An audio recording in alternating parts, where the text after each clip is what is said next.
Hola, hola, buenos días. Mi nombre es Juan Manuel Bravo Rodríguez, soy estudiante de la Universidad Nacional Abierta de Distancia UNAD y en el video de hoy vamos a hablar sobre qué es pues el arte. Esto nos vamos a basar, o este video se va a basar en la teoría expuesta por el filósofo Benjamin, por Walter Benjamin, que nos va a hablar desde la parte de la modernidad hasta la comprensión del arte en nuestros días. Para ello, pues obviamente tenemos unos índices que vamos a actualizar a medida de que vayamos hablando y vayamos exponiendo la presentación para que se pueda entender un poco sobre cómo es la comprensión de esta temática. ¿Ok? Tenemos contexto, el arte medieval, Walter Benjamin, la técnica, la producción y finalmente lo aurático. En el contexto histórico nosotros hablamos entonces que el arte ha evolucionado desde la parte medieval y que radica precisamente desde bueno, el arte en sí radica desde las concepciones primarias de la humanidad, pero la comprensión del arte como o sea, el arte como una comprensión y una representación de la realidad surge a partir de la época medieval, donde se reflejan los cambios de la estética, los cambios de técnica, la comprensión de la funcionalidad y la realidad que lleva más allá la obra de arte en sí. Y a partir de aquí nos vamos a dar cuenta de que hay una serie de factores que influyen en la comprensión de la obra, como lo son factores políticos, económicos, culturales, sociales, etcétera, etcétera, que van a impactar de forma significativa en la comprensión histórica del arte como tal, en la comprensión fundamental e inicial del arte como un inicio a partir de la percepción y de la función que tenía el arte y vamos a ver cómo eso ha sido configurado para ser llevado a nuestros días. Lo importante de entender entonces acá el arte como una comprensión y como una base medieval, como una base de principio medieval, es que el arte explora los avances relevantes o explora los avances que hay entre la construcción de la obra como significado, como proceso, como un punto que se va desarrollando y la percepción, la influencia que hay a partir de la comprensión de la obra en sí.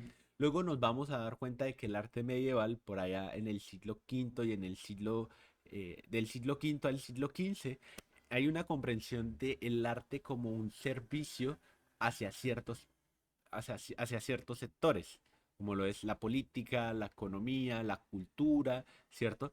Pero nos vamos a dar cuenta de que este objetivo o este valor de la obra estaba dado hacia ciertas características fundamentales iniciales. Es decir, que el arte era hacia la religión, el arte era hacia la cultura, hacia la política y hacia la comprensión de la realidad, pero es importante comprender la obra, es importante entender la función de la obra y el simbolismo que se le da a partir de esa conexión humana que existe, que está arraigada en la concepción como tal de la construcción que se da de la obra. ¿Ok? Desde luego vamos nosotros a darnos cuenta de que la obra tiene un estilo, tiene una técnica, tiene una construcción, tiene muchos aspectos, no solamente políticos, económicos y culturales, sino también específicamente que van relacionados a las dimensiones y a la comprensión de la obra. Es decir, que la obra no es solamente un objeto circundante en la realidad, sino que la obra es un proceso. La obra es una determinación sobre ciertos sentidos que se configura para establecerse dentro del mundo, para hacerse dentro del mundo. ¿Ok? Acá tenemos entonces ejemplos de lo que sería el arte medieval, sobre su representación, sobre su configuración.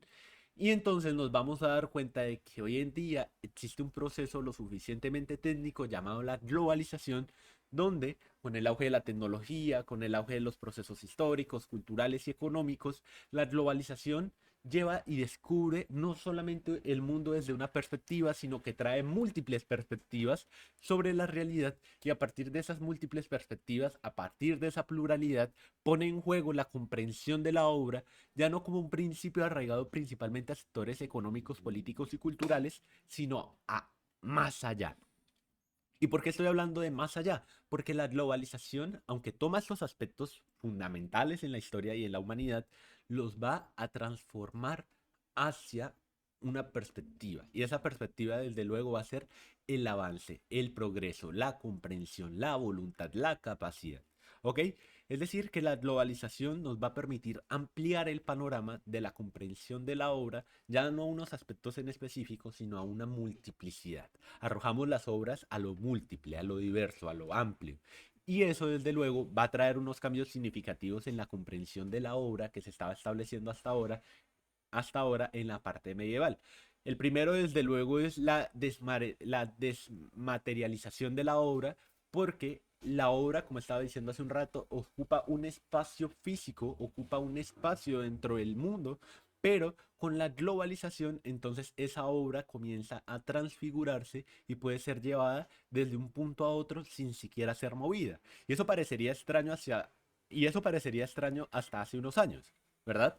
Pero hoy en día, con el avance de la tecnología, nosotros nos vamos a dar cuenta de que el arte va y se transforma y se compone a partir de las relaciones que hay en el uso de la tecnología y la comprensión que se da con estas, para no necesariamente ir a ver la obra, pero sí para identificarla por lo menos.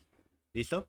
Luego, desde luego, se va a hablar sobre cómo el arte hoy en día está visto, sobre cómo el arte en la cotidianidad juega un papel fundamental y casi que indispensable para la comprensión de la humanidad. Esto nos lleva entonces a la realización del arte digital, a la realización del arte más allá de algo físico, y se va a llevar a algo, a un espacio o a un entorno digital donde también puede ser exhibido, expuesto y desde luego comprendido, pero desde otras perspectivas. También, desde luego, el arte y la función de la obra va a empezar a generar nuevos significados que en la sociedad van a generar una transgresión. Esa transgresión, según la teoría de Walter Benjamin, se va a basar en estos cuatro puntos: la autenticidad, el ritual, la veneración y la tradición. Cuando hablamos de cuando hablamos de la autenticidad, estamos hablando del valor que tiene la obra en la sociedad. Estamos hablando del aura de la obra en el espacio, en el entorno. Es decir, cuando nosotros pensamos en una obra de arte específica o dada hacia un espacio. Y esa comprensión real de la obra nos va a permitir reconocer su aura, nos va a permitir poder identificar qué es lo que la hace ser la obra. ¿Ok? Con ello, desde luego, Benjamin nos va a decir, bueno, las obras tienen una relación religiosa, política, económica y cultural, pero hay una conexión. Ese aura de la obra me conecta a mí independientemente de si yo soy más rico, más pobre, si soy más iletrado, si sé más, si sé menos, ¿verdad? Porque lo importante es la conexión, la profundidad que nosotros podemos llegar a tener con esa obra de arte. Desde luego, esto se va a entender porque el espectador lo que va a hacer es que va a percibir la obra como algo especial y como algo místico, como algo desarrollado, como algo compuesto, como un algo dado. Y desde luego, en esa ritualidad y en esa veneración va a haber esa comprensión del espacio y de la realidad, de lo auténtico. Y desde luego esto se va a llevar a la tradición, es decir, a la comprensión de la obra original y la narrativa que el valor le da a esa obra. Ahora, si nosotros pensamos, eso llevado a la globalización es un dilema y podría ser incluso un problema. Y esto se desarrolla en el arte técnico, porque lo que va a ser la técnica o lo que va a ser el arte técnico, según Walter Benjamin, es que la obra ahora va a ser reproducida con mayor facilidad. Si nosotros pensamos en las primeras obras de arte, ¿por qué una obra de arte era especial? Precisamente porque no podía ser replicada al 100% por las circunstancias que fueran. Hoy en día, con la técnica, con la capacidad de las máquinas, se ha dado cuenta que se puede reproducir las obras de arte, pero no se puede reproducir su aura, no se puede reproducir eso que está alrededor de la obra y que la hace ser la obra de arte en sí. Y esto, desde luego, en la técnica nos va a decir, va a generar un desarrollo a partir de las tecnologías, a partir de la computación, a partir de la inteligencia artificial, etcétera, etcétera, pero no va a poder reproducir o no va a poder generar ese impacto que revoluciona la obra, ese impacto que hace que la obra sea. Y desde luego esto se va a ver, por ejemplo, y se ve en su momento cuando Andy Warhol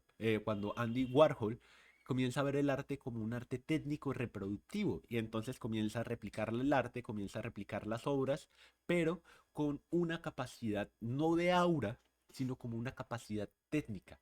Y desde luego, esa identificación y esa transgresión de la técnica masiva va a imposibilitar crear la representación del aura de la obra, pero se va a empezar a perder ese valor del aura. Y entonces el arte comienza a trabajar, comienza a reproducirse, a transformarse y comienza a darse, pero a partir de una perspectiva técnica.